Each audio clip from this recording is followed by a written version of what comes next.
Quisiera comentar con ustedes un poco de la metodología, me voy a permitir pararme, de la metodología de la vigilancia epidemiológica de las defunciones y la vigilancia epidemiológica de las enfermedades respiratorias. De manera panorámica, para que ubiquemos de qué estamos hablando, ya hemos dicho que la vigilancia epidemiológica es el proceso por el cual distintas partes de la sociedad, más comúnmente los gobiernos, tanto nacionales como subnacionales, como incluso locales, en todo el mundo o en la mayoría de los países del mundo, reconocen o identifican, todavía no, para que nos centremos en esta explicación general, identifican los fenómenos de enfermedad y de salud y sus determinantes en la población. Y el proceso, de manera simplificada, consiste en recolectar información, integrar la información, analizar la información, producir conocimiento, que es la parte más importante de la vigilancia epidemiológica, y divulgar ese conocimiento en forma de recomendaciones de política pública, de programas, de acciones, de intervenciones, al público en general, para que la conozca de manera abierta, y también para monitorear o evaluar las intervenciones de salud y de políticas públicas. Eso es gruesamente el propósito fundamental y la mecánica de la vigilancia epidemiológica. México tiene un sistema nacional de vigilancia epidemiológica muy antiguo, sus antecedentes, ya habíamos comentado en alguna ocasión, vienen de 1881, cuando se publicó el primer boletín hoy se llama Boletín de Epidemiología, en ese caso se llamaba el Boletín del Consejo Superior de la Ciudad de México, del Distrito Federal en ese tiempo.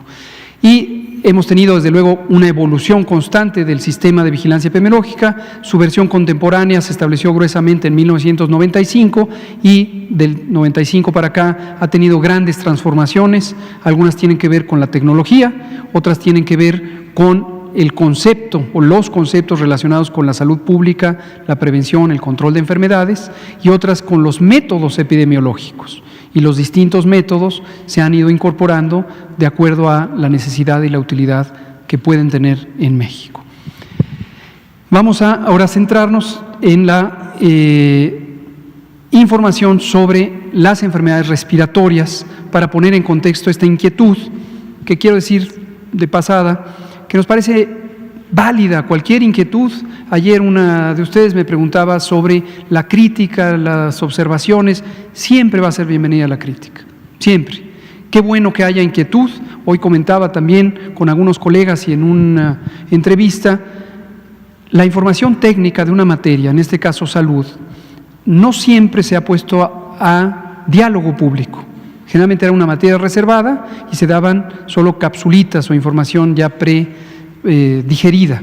Qué bueno que aquí todo el mundo se involucre a opinar y a decir, y que si el método y que si las unidades centinela, qué bueno, eso es enriquecedor para el país. Lo mismo que tener los datos públicos. Por primera vez en la historia de México, los datos de la vigilancia epidemiológica en medio de una epidemia son datos públicos abiertos que cualquier persona puede utilizar, interpretar, analizar. Bueno, esta gráfica lo que muestra es las defunciones por neumonía e influenza por año. Y hemos seleccionado para ilustrar del año 2000 al año 2019. Tomen en cuenta esta letra R que está aquí, que quiere decir en revisión. Las estadísticas y los datos de vigilancia epidemiológica suelen quedar en un proceso de revisión por la autoridad nacional, que es autónoma, sobre estadísticas y que se llama el Instituto de Estadística y Geografía, que es la autoridad oficial para las estadísticas vitales, que incluyen desde luego la mortalidad. Entonces quedan en revisión, en clasificación y en codificación por el INEGI, y cuando el INEGI decide ya las publica, y suele haber algunos pequeños cambios para arriba o para abajo en esa estadística. Vean ustedes.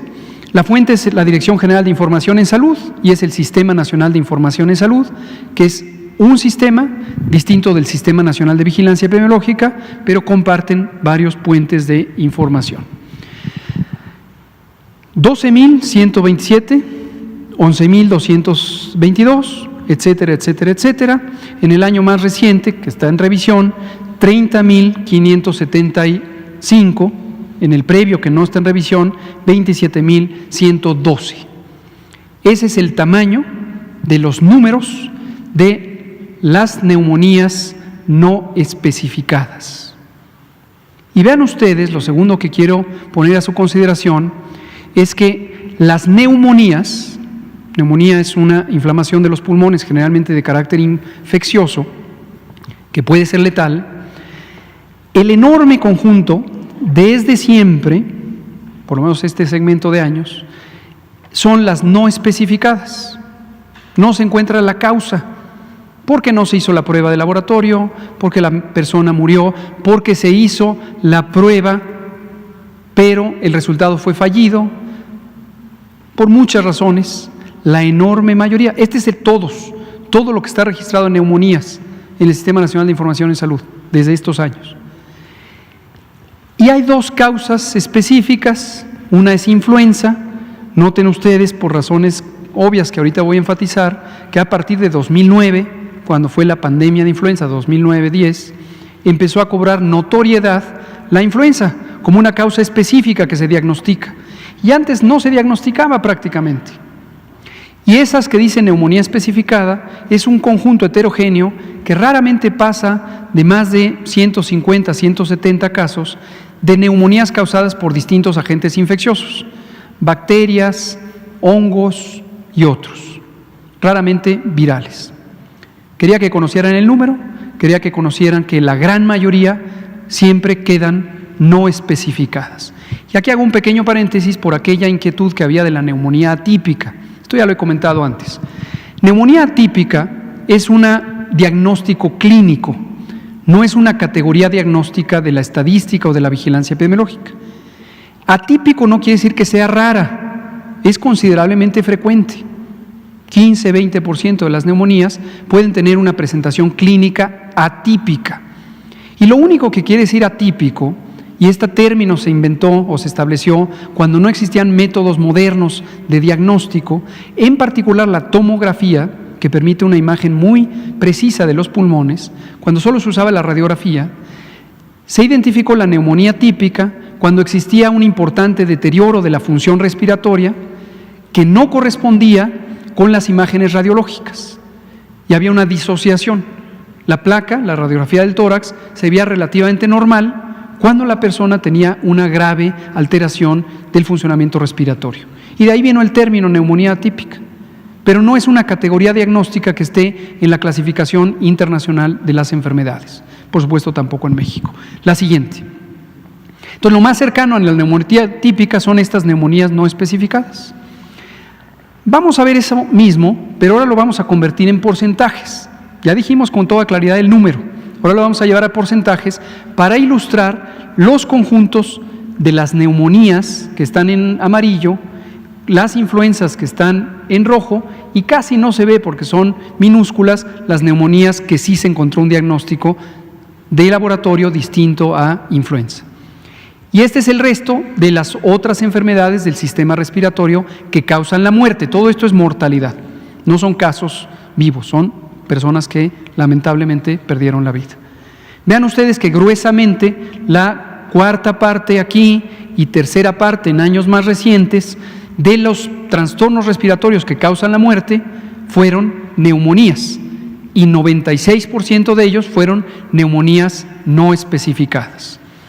Veamos en la siguiente diapositiva, vamos a concentrarnos en lo amarillo. Ya le quitamos lo gris de abajo, que son otras causas de muerte respiratoria. Para destacar nuevamente cómo la enorme mayoría, 95-96% en años recientes, 98% en 2000, 2001, 2000, los años anteriores, son neumonías no especificadas y 2 a 4% son neumonías de causa conocida, la más frecuente, influenza.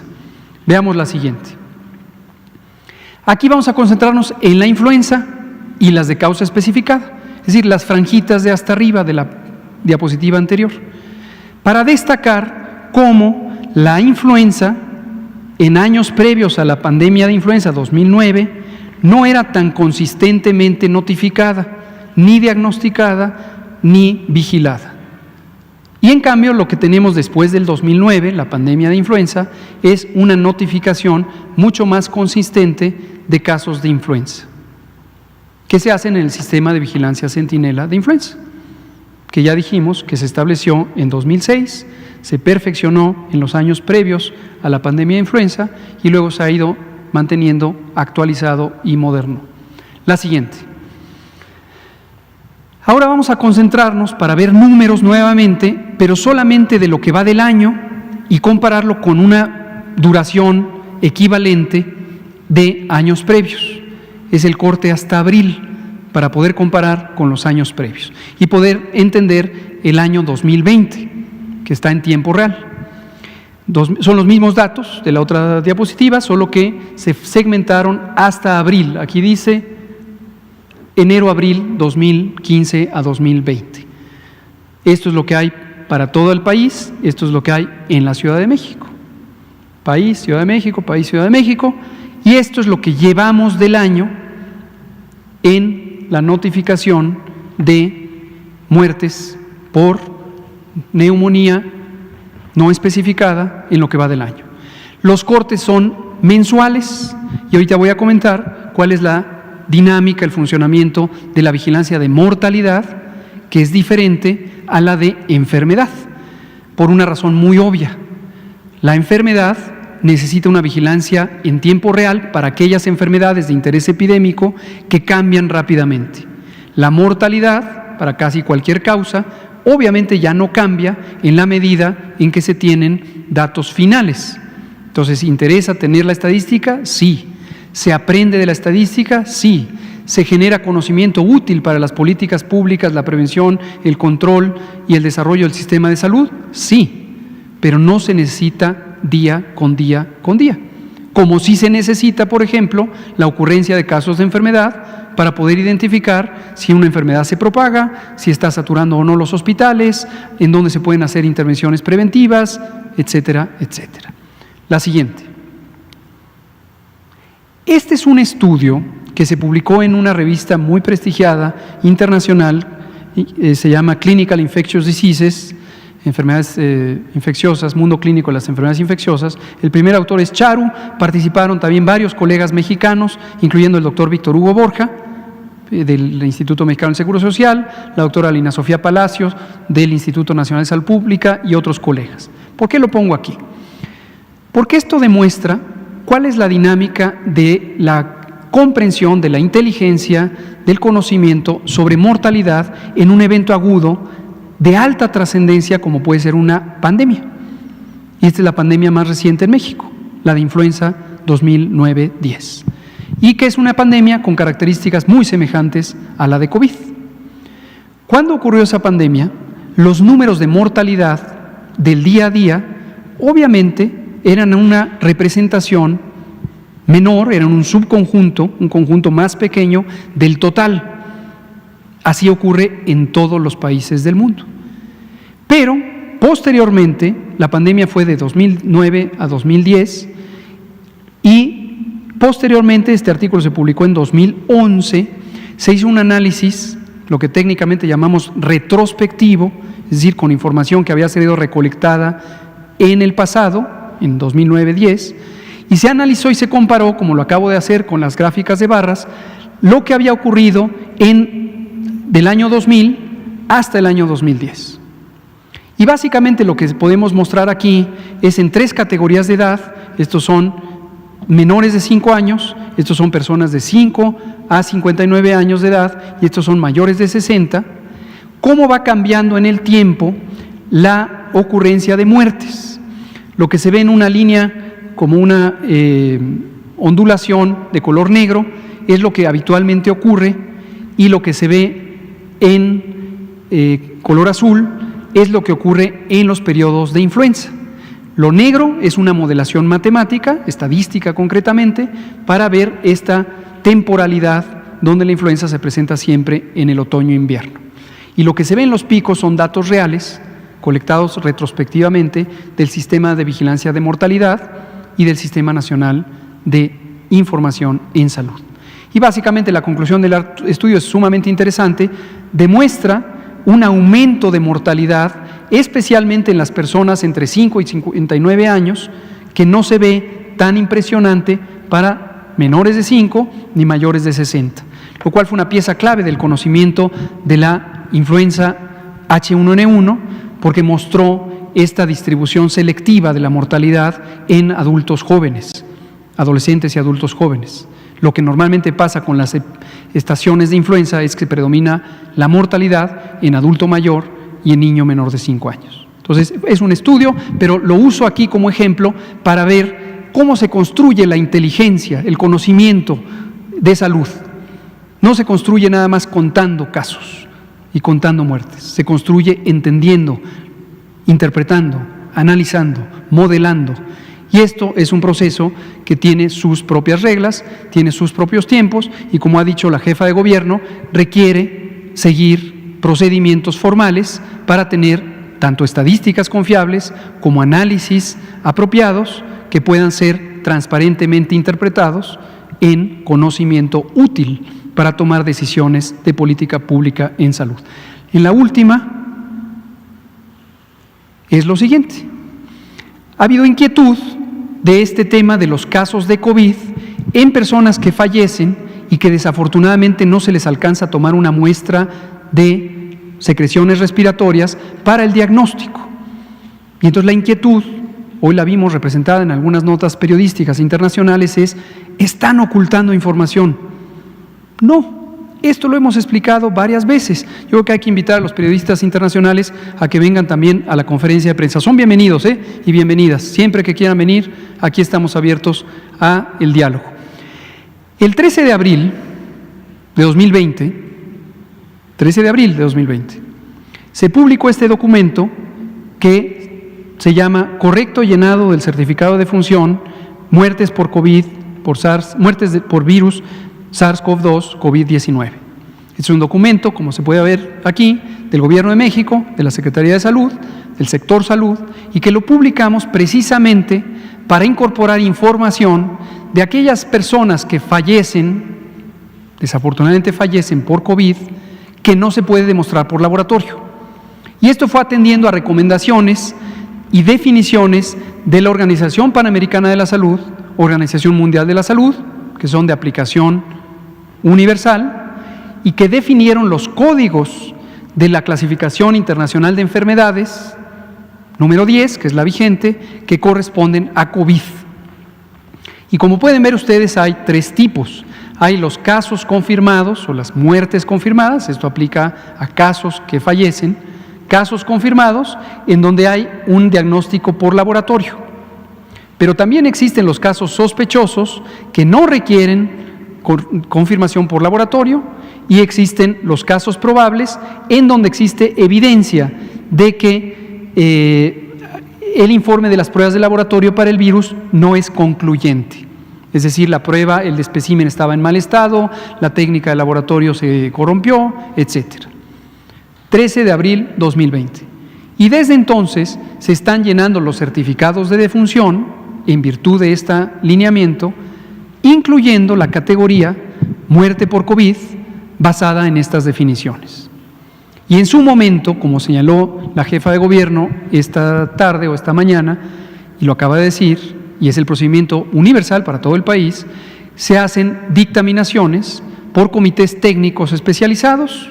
Unos están en los estados y son el Comité Estatal para la Vigilancia Epidemiológica, CEBE, y otro es el único nacional que se llama Comité Nacional para la Vigilancia Epidemiológica, CONAVE, cuyo secretario técnico es el doctor Alomía. La siguiente.